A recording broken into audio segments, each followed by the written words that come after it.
noite, pessoal. Quero também agradecer o convite. É uma honra estar aqui junto com vocês, né? A Arca faz um trabalho que eu admiro muito. Vamos lá. Primeiro, a gente precisa fazer meio que um diagnóstico, né, de entender por que hoje as famílias conservadoras estão insatisfeitas com a educação formal. Muitas delas, evidentemente, como eu disse anteriormente, procuram a educação domiciliar, porque existe aí na política, embora esse termo seja meio pejoratismo, falar em individualismo, mas na política é normal a gente falar de individualismo metodológico quando você busca, a princípio, resolver os seus problemas primeiro para depois o da coletividade. Eu não faço juízo de valor, sobre isso, muito pelo contrário, né? Até porque eu acredito que a sociedade funciona melhor a partir do individualismo metodológico, mas na política a gente precisa ocupar os espaços justamente para que algumas coisas não aconteçam, ou pelo menos a gente reduza os danos, digamos assim. E hoje, o que a gente percebe na educação formal é que nós temos uma má qualidade do ensino, especialmente nas escolas públicas, nós temos a doutrinação político-partidária, nós temos propaganda antirreligiosa, que isso é muito caro para a grande maioria das famílias, e o ambiente muitas vezes pode ser hostil e violento. Tem a questão do bullying, tem a questão da, das crianças estarem suscetíveis ao uso de drogas, muitas vezes, dependendo da região e da escola onde estaria ali como uma opção para a criança, enfim. Há uma série de questões que são colocadas e que motivam muitas famílias a tirarem as crianças de suas escolas, apesar de todos os problemas jurídicos que vocês conhecem muito melhor do que eu, né?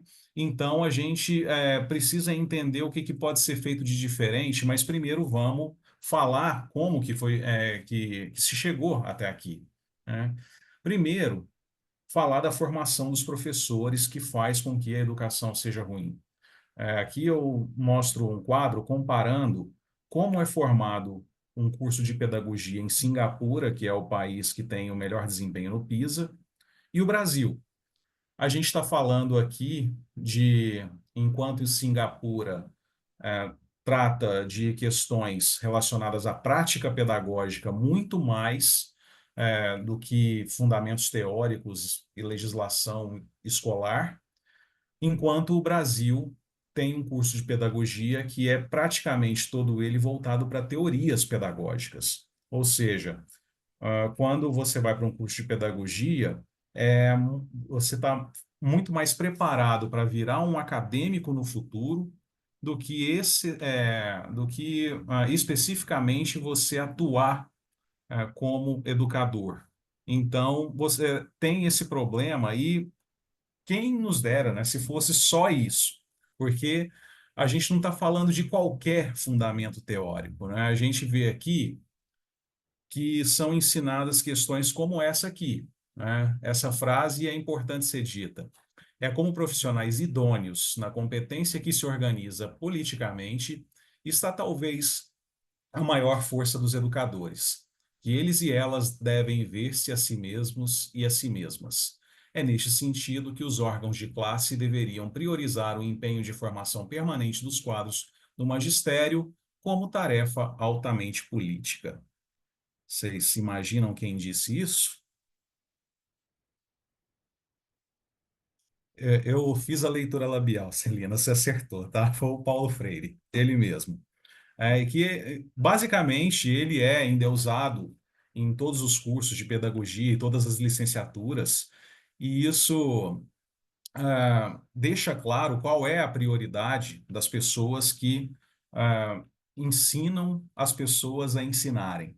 Então, a gente tem um problema muito sério aí, porque a gente percebe que esse é o tipo de política que já está sendo discutida há muito tempo. E eu até coloquei esse livro aqui, A Educação como um Ato Político Partidário, que é um livro feito por pessoas militantes do PT, né? Aqui tem algumas figuras conhecidas na lista, além do próprio Paulo Freire, você tem Moacir Gadotti, Paulo Frateschi, Florestan Fernandes, que inclusive tem uma foto dele ali atrás da presidência da Comissão de Educação na Câmara, né? Quem acompanha o Nicolas Ferreira lá sempre vê a fotinho dele lá. Né, o Celso Daniel, que também dispensa apresentações, né, então que a gente nem fala muito. E a gente vê muito claramente nesse livro, em outras publicações que tinham ali na construção do PT, e também ali naquele começo, quando Paulo Freire foi secretário de Educação da Luiza Erundina, foram criadas bases para toda a política educacional brasileira. E isso aí é perceptível. É lógico que existem algumas concessões que vão fazendo no futuro, mas muito do que eles pensavam é hoje, basicamente, o que nós temos de política educacional no Brasil. Tanto é que, na tese de mestrado de uma das pessoas, foi o Alberto Damasceno. Na tese de mestrado dele, que ele tem em anexo um encontro de educadores do PT, ele fala de bases para um projeto petista de Plano Nacional de Educação, isso em 1989, né, que, se você for ver o que está escrito nele, não está muito diferente do que foi aprovado na LDB de 1997 nos Planos Nacionais de Educação que se seguiram. Inclusive, lógico, tem algumas coisas que são um pouco diferentes porque existe um debate ali na sociedade. Mas aqui eu destaco duas coisas, né, dentro dessas bases. A primeira é o que eles falam da importância da clareza da influência da questão ideológica na produção do conhecimento. Isso é uma coisa que eles falavam já abertamente na época, né, embora hoje eles queiram negar que eles são a favor de uma doutrinação ideológica e tal. E aqui, por exemplo, né, fala da importância do PT elaborar uma estratégia de eliminação do ensino privado. Eles já falavam disso há alguns anos. Aí você pensa, bom, eles não conseguiram fazer isso. Bom, de fato, não conseguiram eliminar o ensino privado. Só que eles conseguiram, de certa maneira, cooptar boa parte do ensino privado, visto que muito do que é ensinado nas escolas privadas hoje é parte de um sistema que eles conseguiram criar, porque hoje o MEC detém o monopólio da formação dos professores, você tem sistemas de ensino que são todos interligados e que a própria existência de escolas privadas dependem da aprovação de conselhos estaduais e municipais de educação, e isso faz com que não haja aquilo que está previsto na Constituição, se a gente for mais legalista, que é a questão da pluralidade de concepções pedagógicas. É algo que simplesmente não existe no Brasil. Então,